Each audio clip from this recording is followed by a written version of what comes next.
yang tidak mau bekerja benar-benar untuk rakyat, ya saya akan singkirkan. Presiden Prabowo Subianto mengisyaratkan adanya perombakan atau reshuffle kabinet usai 100 hari kerja. Bahkan Presiden Prabowo Subianto mengancam akan menyingkirkan menteri-menteri bandel dalam kabinetnya. Terkait hal itu, pengamat politik Rocky Gerung menilai sebagai peringatan kepada para menteri untuk bekerja secara maksimal.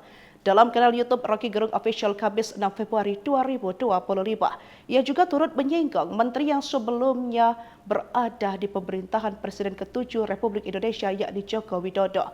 Ia menilai Prabowo ingin memberikan tekanan kuat kepada menteri bahwa ia dipilih untuk rakyat. Oleh karena itu, Kabinet Merah Putih yang dibentuk Presiden juga untuk mewujudkan aspirasi rakyat.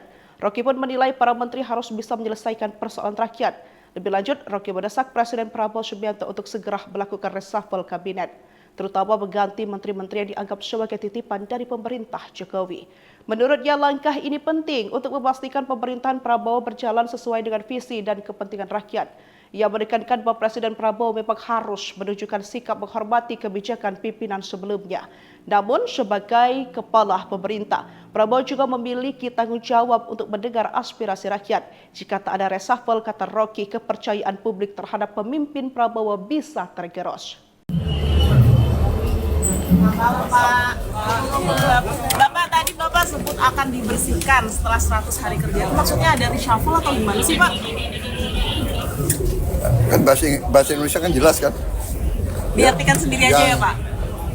Jadi begini, kita ingin rakyat menuntut pemerintah yang bersih, yang benar, yang bekerja dengan benar. Jadi saya ingin tegakkan itu, ya. Jadi kepentingan hanya untuk bangsa rakyat, tidak ada kepentingan lain.